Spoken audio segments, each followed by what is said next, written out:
नमस्कार मित्रांनो, ठरलं तर मग या मालिकेच्या आजच्या भागात आता डॉक्टरांच्या मते मधुभाऊंच्या तब्येतीविषयी जेव्हा काही सांगण्यात येईल तेव्हा सायलीला आता त्याचा खूप मोठा धक्का बसणार आहे। आणि त्यामुळेच इथे आता सायली काय करू आणि काही नाही या मोठ्या दुविधेमध्ये अडकणार असून आता अश्विन हा जेव्हा प्रियाला जेलमध्ये भेटायला जातो तेव्हा प्रियाला चक्कर आल्यामुळे अश्विन या डॉक्टरकडून त्याचे टेस्ट करून घेतल्या करत बेल पेपर्स मिळवून घेणार आहे। त्याच वेळेला आता सायली आणि अर्जुन प्रियाच्या खोट्या प्रेग्नन्सीचा कशाप्रकारे पर्दाफाश करून तिथेच जेलमध्येच धमाका करणार आहे। पुन्हा एकदा अर्जुन देखील आता हे सध्या सिद्ध करू शकल्या असल्यामुळे अश्विन प्रियाची साथ सोडून टाकणार हे पाहणं रंजकतेच ठरेल। तर आतापर्यंत आपण मालिकेत पाहत होतो की सायली ही आपल्या देवी आईला मधुभाऊंच्या तब्येतीविषयी सतत देवाला हात जोडून प्रार्थना करत आहे आणि सायलीची प्रार्थना आता देवी आईपर्यंत पोहोचून मधुभाऊ मी लवकरच बरा होणार आणि तुझ्यापर्यंत येणार साऊ, तू विश्वास हरू नकोस आणि तुझा बाप काही लेचापीचा नाही असं जेव्हा मधुभाऊ तिकडे तिला बोलून दाखवतात तेव्हा जणू देवी आईनेच सायलीला संकेत दिलेला असतो की काही झालं तरीही मधुभाऊंना काही होणार नाही आणि ते लवकरात लवकर तुझ्याकडे येतील असं सायलीला जणू देवी आईनेच एक संकेत दिलेला असतो।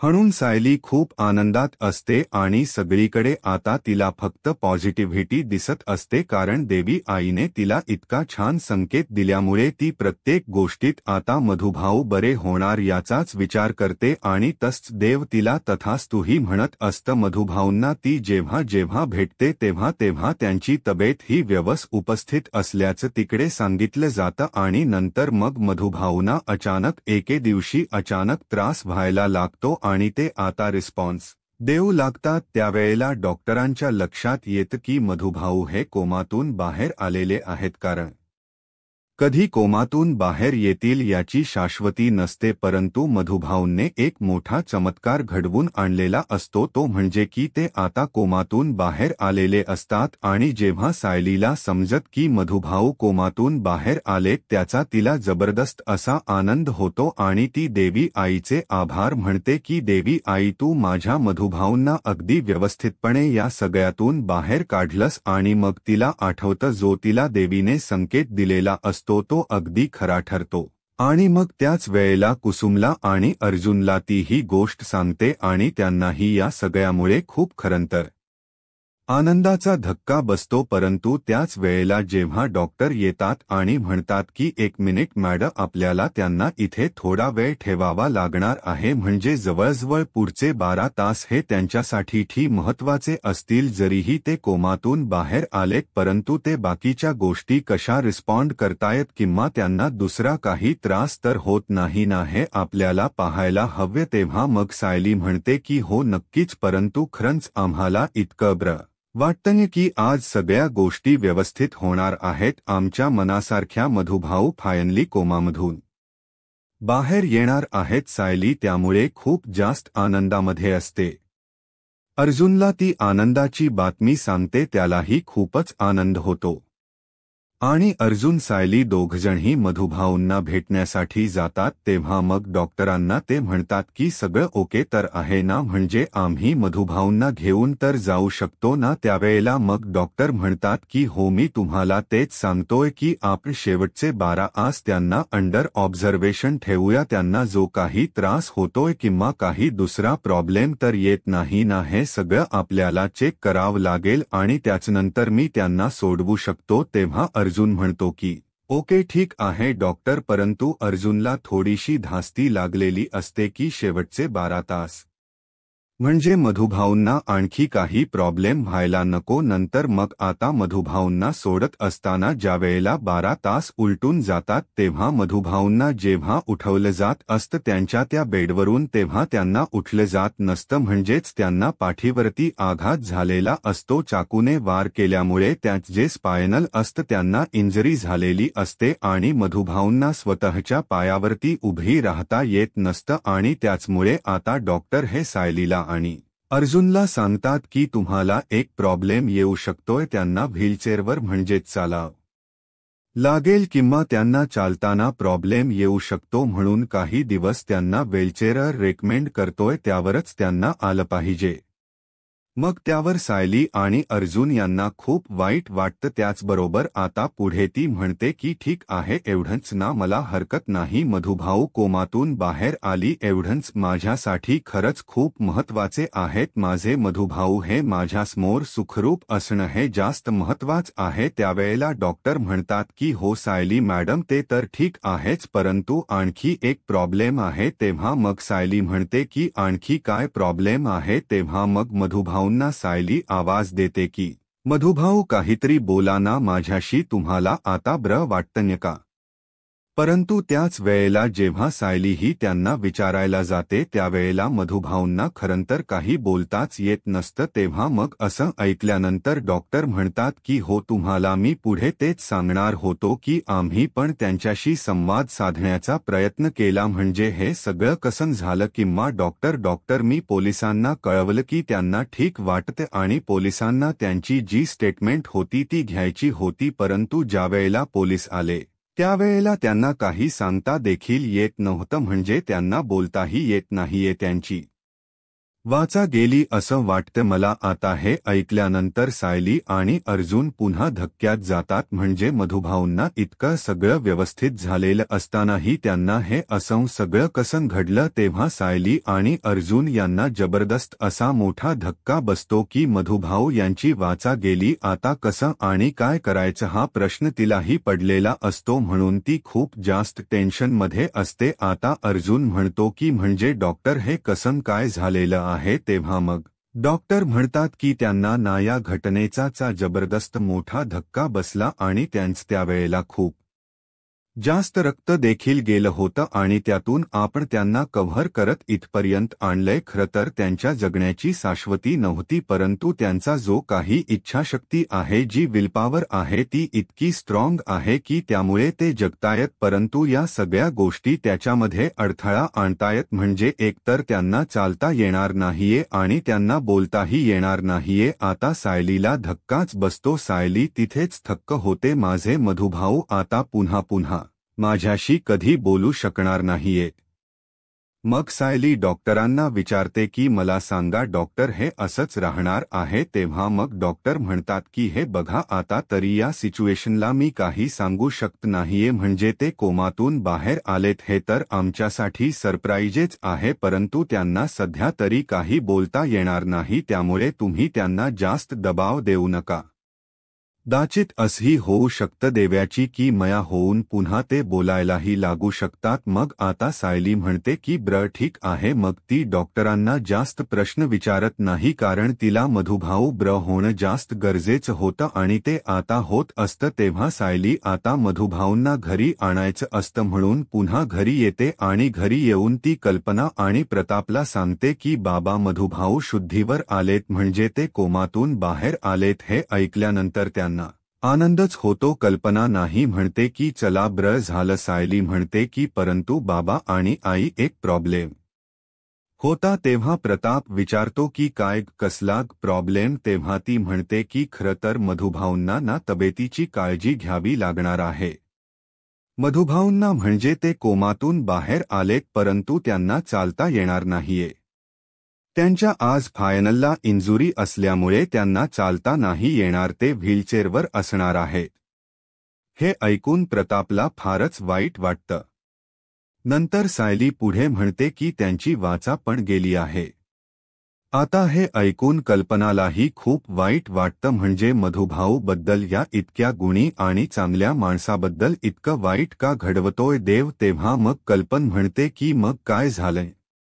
तेव्हा सायली म्हणते की मला तुमच्याकडून एक परमिशन हवी होती, मी मधुभाऊंना घरी घेऊन येऊ शकते का? म्हणजे कशासाठी? तर मधुभाऊंवर पुन्हा तिथे आश्रमात वगैरेच असताना हल्ला झाला तर, कारण त्यांचा जीव धोक्यात आहे हे माझ्या लक्षात आल्याने, शिवाय ते जर इथे माझ्या नजरेसमोर असले तर मी त्यांची काळजी घेऊ शकते, माझ्या घराला बघतच त्यांची काळजी मला घेता येऊ शकते, त्यासाठीच मी बोलते, तर प्लीज तुम्ही मला परवानगी द्याल का? तेव्हा मग कल्पना आणि तिला दोघजणी ओरडतात आणि म्हणतात की वेडी आहेस का तू? अगं परवानगी कसली मागतेस, हे मधुभाऊंचंच घर आहे. मधुभाऊंना किती किती दिवस झाले, किती वर्ष झाले तरी तू इथेच ठेवू शकते, काही प्रॉब्लेम नाहीये. आपला घर खूप मोठा आहे आणि मधुभाऊ सारखी माणसंही खरंच खूप आपल्या घरात राहतात, हे आपलं भाग्य समजायला हवं खरंतर. म्हणून आता सायलीला ते परवानगी देतात आणि सायलीलाही त्याचा खूपच आनंद होतो. नंतर मग नागराजला समजतं की त्या म्हातायाला मधुभाऊला कोमातून आणलं, परंतु त्याची वाचा गेली आहे.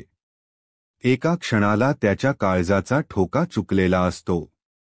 कारण जर मधुभाऊने बोलण्याला सुरुवात केली असती तर सगळ्यात पहिले नाव हे नागराजच आलेलं असतं. म्हणून नागराज घाबरतो, परंतु त्याला कळतं की अजूनही तो म्हणजे शुद्धीत आलेला असूनही त्याला बोलता येणार नाही, त्याची वाचा गेलीशिवाय त्याला चालता येत नाहीये. म्हणून आता तो खूप जास्त टेन्शन फ्री झालेला असतो, परंतु लक्ष ठेवायला हवं असं तो स्वतःला समजवत असतो. तर इथे प्रियाला चक्कर आलेली असल्यामुळे जे पोलिसांमध्ये म्हणजे जे जेलमधले डॉक्टर असतात ते डॉक्टर हे प्रियाला चेक करण्यासाठी आलेले असतात आणि मग त्या डॉक्टर सगळेंना बाजूला करतात आणि म्हणतात की तुम्ही सगळेजण प्लीज जरा बाजूला व्हा, मला तिला चेक करू दे, नक्की काय झाले ते बघू दे. तेव्हा आता प्रिया खरंतर तिथे त्या बाईला म्हणजेच कॉन्स्टेबल वगैरे सगळ्या बाजूला झालेले असतात आणि जी डॉक्टर असते तिला ती खुणावते, कारण प्रियाने ती जी काही डॉक्टर असते ती अगोदरच मॅनेज करून ठेवलेली असते. म्हणूनच प्रिया तिला फक्त खुणावते, तुला काय सांगायचं आहे ते लक्षात येना. तेव्हा ती डॉक्टर पण तिला असा अंगठा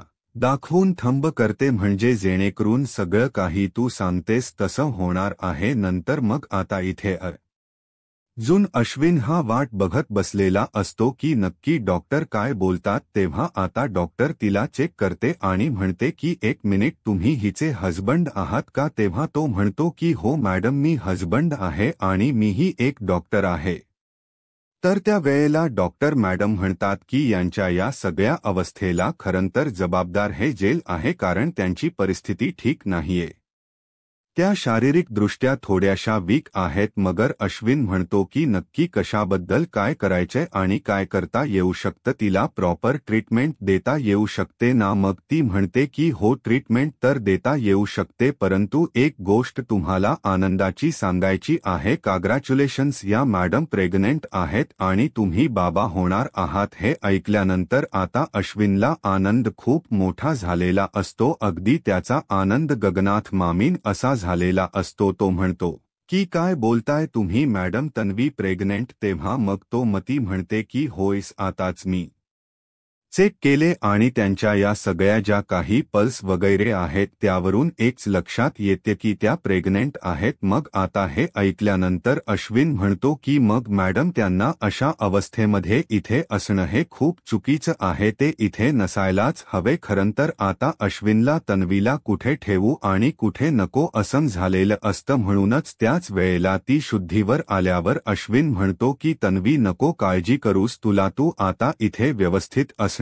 आहेस, अजिबात घाबरण्याची गरज नाहीये. मला आता समजलंय की तुला हे सगळे चक्कर वगैरे येते त्यामागच कारण काय आहे आणि तुला मी इथून आता काढल्याशिवाय शांत बसणार नाही. आपण इथून बाहेर पडणारच आहोत. आणि त्याच वेळेला मग अश्विन हा इन्स्पेक्टर जे इन्चार्ज असतात त्यांच्याकडे येतो, त्यांना म्हणतो की सर, मी अश्विन सुभेदार आहे आणि आताच एक बातमी समजली, ते म्हणजे माझी मिसेस प्रिया सुभेदार ही प्रेग्नेंट आहे. आता इन्स्पेक्टर साहेब म्हणतात की मी तुम्हाला फक्त अभिनंदन करू शकतो, कारण तुमचं आणि तुमच्या बायकोच दुर्दैव की त्यांना इथे या न्यूज, म्हणजे ही न्यूज कुठल्याही कपलसाठी खूप महत्त्वाची असते, परंतु ही न्यूज तुम्हाला इथे जेलमध्ये मिळाली. त्यावर प्रियाला कॉन्स्टेबल ओरडते की तू इथेच बसून राहा, तुझी अशी अवस्था आहे तरीही तू काही खातपीत नाहीयस म्हणून तुला हा त्रास झालाय. आणि प्रिया गप्पच बसलेली असते. ती म्हणते की नको, मला इथलं जेवणच नकोय. आता प्रियाला कळलेलं असतं की अश्विन काही केलं तरी तिला इथून जेलमधून बाहेर काढणारच. आता अश्विन त्या इन्स्पेक्टरशी बोलतो की सर, मी एक रिक्वेस्ट करतोय, ते म्हणजे माझ्या बायकोला अशा अवस्थेत मला इथे पोलीस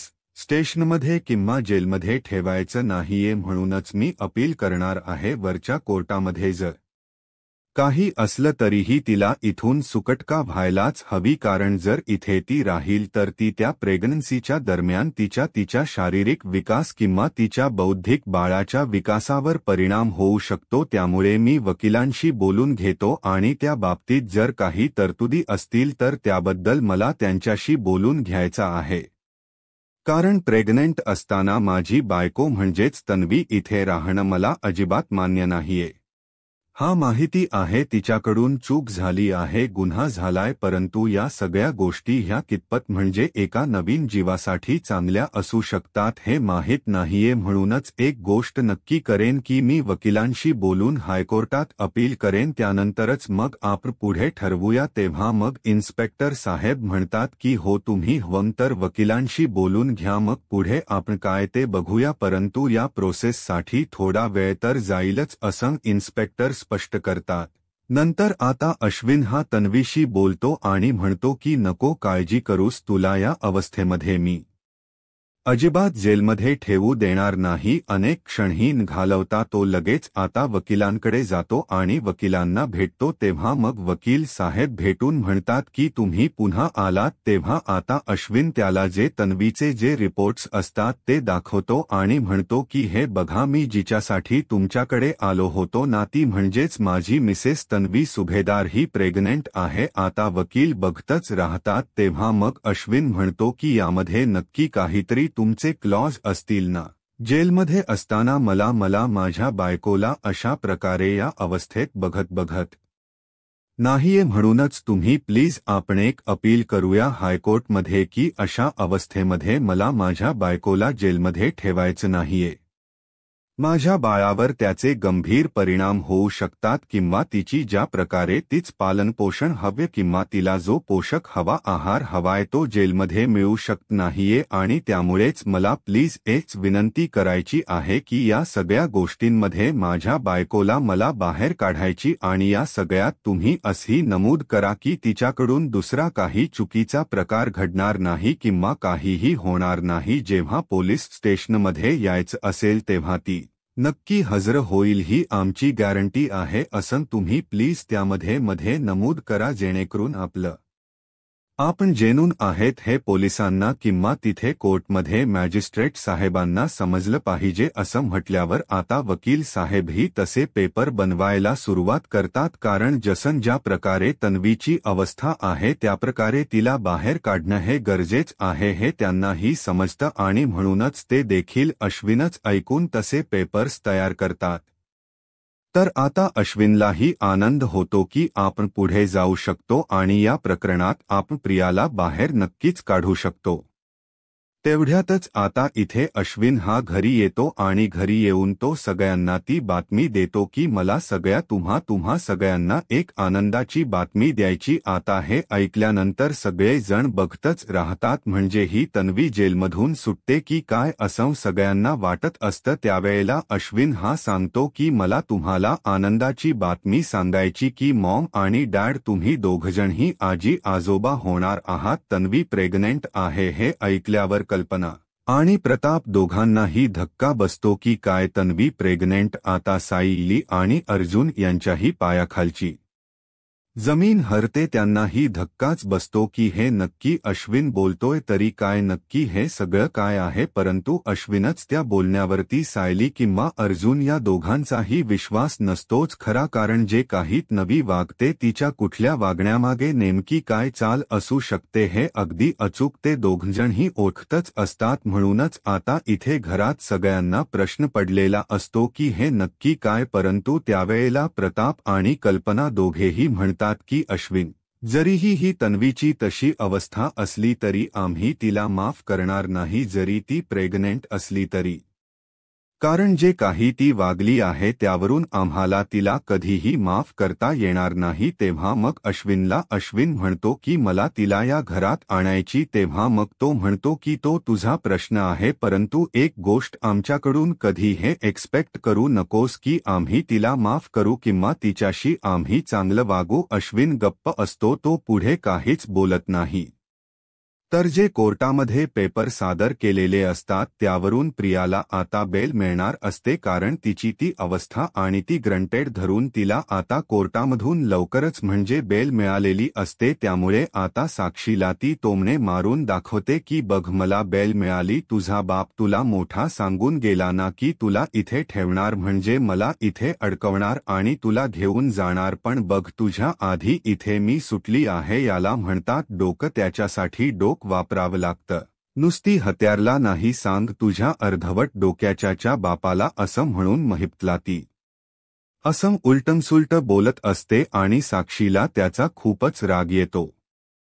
आता तिथे अश्विन येतो आणि अश्विन हा प्रियाला सांगतो की प्रिया हे बघ, हे जे आहे ते बेलचे पेपर, तू आता सुटणार आहेस, डोंट वरी. आणि अश्विन जेव्हा तिला बेलचे पेपर घेऊन तिथे सोडवण्यासाठी येतो तेवढ्यातच असा आयली आणि अर्जुन हे दोघजणही तिथे आलेले असतात. आता अर्जुन आल्यावर म्हणतो की एक मिनिट अश्विन, म्हणजे मला जरा तुझ्याशी काहीतरी बोलायचं होतं म्हणून मी इथे आलोय. आता अश्विन आणि प्रिया दोघजण बघतच बसतात की नक्की या अर्जुनला आता काय बोलायचं असेल. तेव्हा आता सायली पण तिथेच आलेली असते.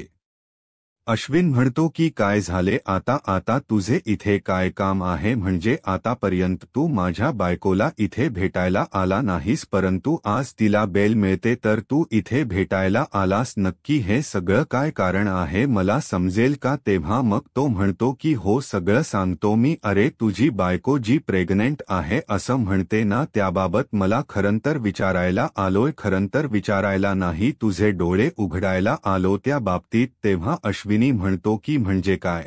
तेव्हा त्याच वेळेला सायली आणि अर्जुन जी तिकडची डॉक्टर असते, म्हणजे जी प्रियाने मॅनेज केलेली डॉक्टर असते, ती डॉक्टर तिथे बोलवतो आणि म्हणतो की मॅडम आता तुम्ही सांगा काय खरं आणि काय खोट ते. तुम्ही जे काही रिपोर्ट तयार केलेत किंवा ज्याबद्दल आणि तुम्ही जे काही खोट बोललात ना ते आता सगळ्यांसमोर तुम्ही सांगा. तेव्हा आता त्या डॉक्टरला खरं बोलण्याशिवाय पर्यायच नसतो, कारण अर्जुन आणि सायलीने त्यांची चोरी अगदी बरोबर पकडलेली असते आणि प्रियाने हा सगळा खरंतर रचनेला एक डाव असतो. बाहेर पडल्यानंतर तुला मी माल करीन असं तिने आता त्या डॉक्टरला सांगितलेलं असतं. त्यामुळे काही केल्या आता त्या डॉक्टरलाही खरं बोलावंच लागतं, कारण अर्जुन आणि सायली तिला तशी धमकीच देतात. आता डॉक्टर सगळ्यांसमोर सांगते की हो मी खोट बोलले होते, या मॅडम प्रेग्नेंट नाहीयेत, यांनी मला तसे रिपोर्ट्स बनवायला सांगितले होते. आता हे ऐकल्यानंतर अश्विनला जबरदस्त धक्का बसतो, म्हणजे हे इतकं खोट तन्वी वागू शकते, जेलमध्ये असतानाही तिच्या डोक्यात इतकी कटकस्थने येऊ शकतात, याचा राग अश्विनला भयंकर आलेला असतो.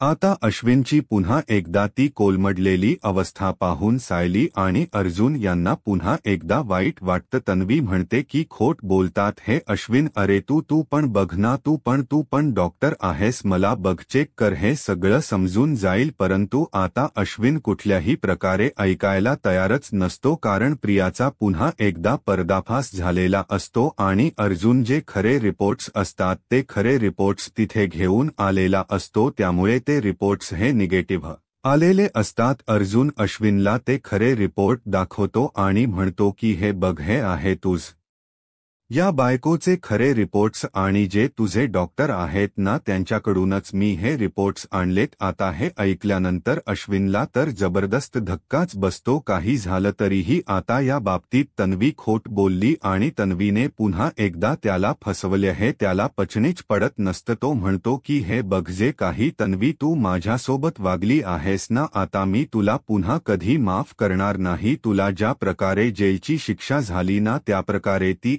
एकाही बाजूने बरीच होती आणि रविराज काकांनी ची साथ सोडून दिली ना, ते आता मला समजते की त्यांनी तुझी साथ का सोडून दिली.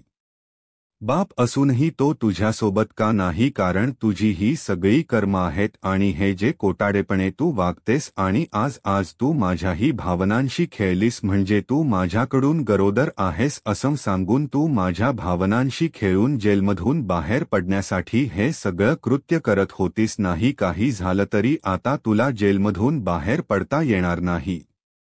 इन्स्पेक्टर साहेब, हिला कठोरातली कठोर शिक्षा झाली आहे, ती कंटिन्यू राहू द्या. आता तू अशी जेलमध्ये चढ, अस प्रियाला तो बोलतो आणि तिथून रागानेच निघतो. अशा प्रकारे आता प्रियाचा हा डाव देखील सायली आणि अर्जुन यांनी हाणून पाडलेला असतो. आता पुढे काय होईल हे पाहायला आत्ताच माझा महाराष्ट्र या यूट्यूब चॅनलला सबस्क्राईब करा. धन्यवाद.